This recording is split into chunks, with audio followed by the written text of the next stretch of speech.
If you take a closer look on this label of mayonnaise I bought at the store, I'm sure you can see ingredients you don't recognize. Well, the truth is, some mayonnaise contain additives and oils that you may not really want. In this video, I'll show you how to make your own homemade mayonnaise using just 4 basic ingredients you probably already have in your own kitchen. To make your own mayonnaise, you only need 1 whole egg, 1 teaspoon of lemon, 1 pinch of iodized salt, and 1 cup of oil. I prefer to use either coconut oil or olive oil for health reasons. That's it. Now, let's make your own homemade mayonnaise. First, in a bowl, combine the egg, lemon juice, and 1 pinch of salt. So the egg,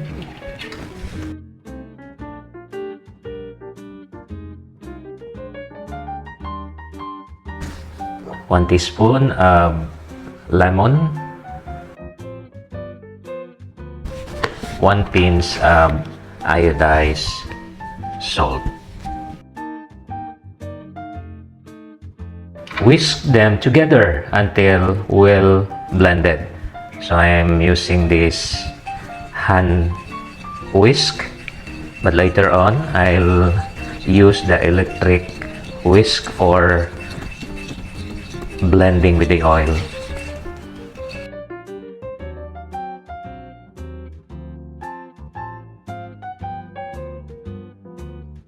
Second, slowly add the oil little by little while continually whisking. I'm going to use this electric mixer.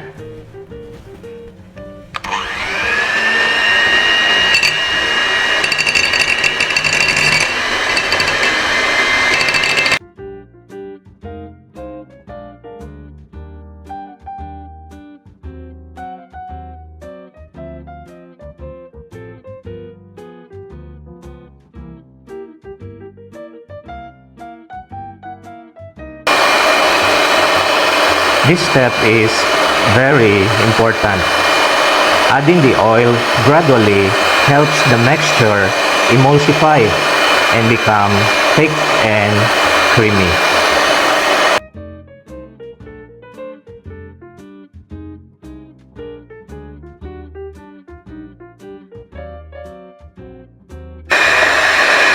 Continue whisking until you reach your desired thickness and consistency.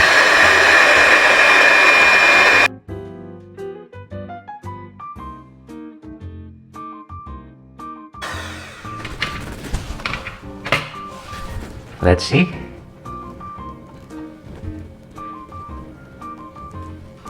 Okay. Then we transfer the mayonnaise in a clean, airtight container.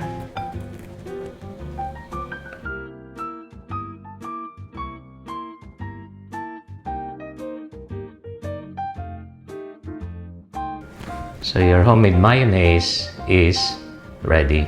So here are some ideas you can try. Use egg yolk if you want a richer and creamier mayonnaise. Add mustard or powdered garlic for extra flavor.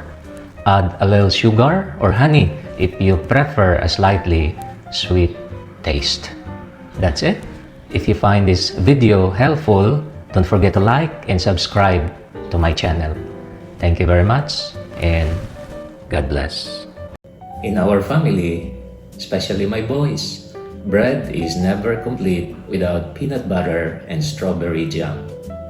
But have you ever looked at the label of store-bought peanut butter?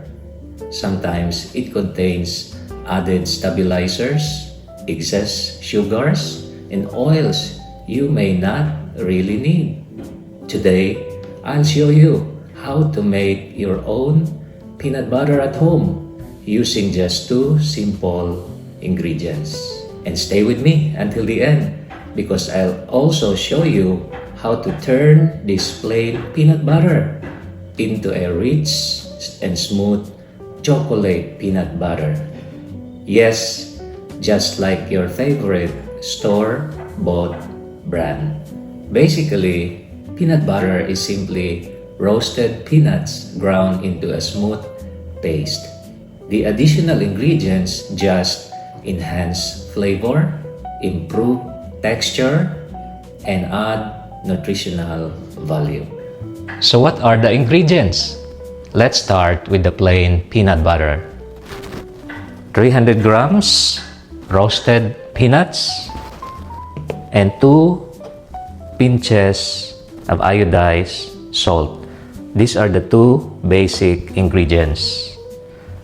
Sugar, 30 grams, and coconut oil, 25 grams. These 2 are optional depending on you.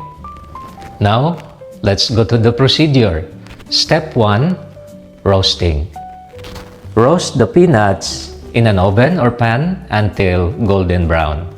Allow it to cool before going to the next step. By the way, I'm using roasted peanuts, so I'll skip this step number 1. Step 2, grinding. Place the roasted peanuts and coconut oil into a blender or food processor. Blend until the peanuts turn into a paste.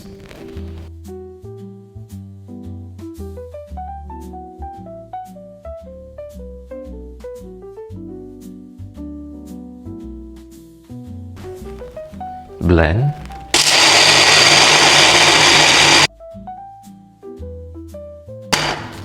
By the way, be patient. It will first look crumbly, then thick, and eventually smooth.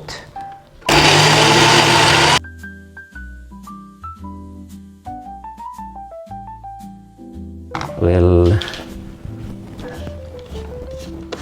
scrape the side.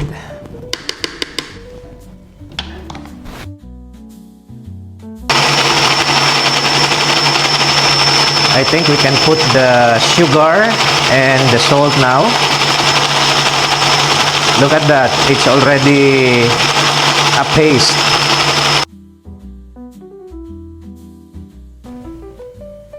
Yeah, it's a fine paste already.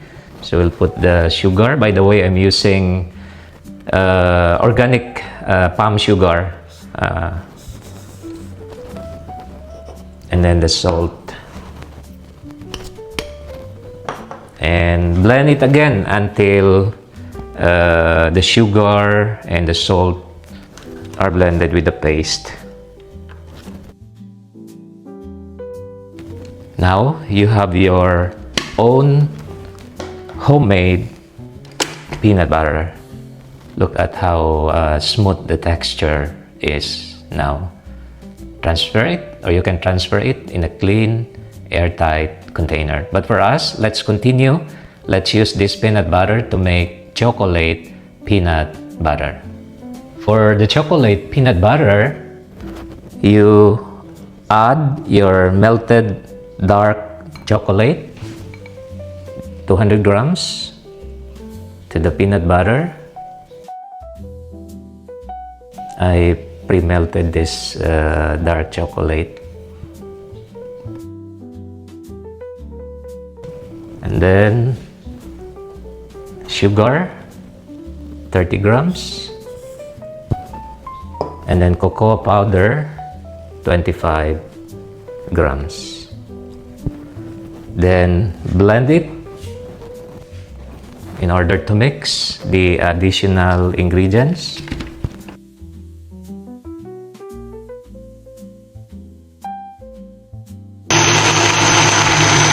I think we have already a smooth, fine chocolate paste. Let's see. So you have your own chocolate peanut butter. We'll transfer it to a clean, airtight container.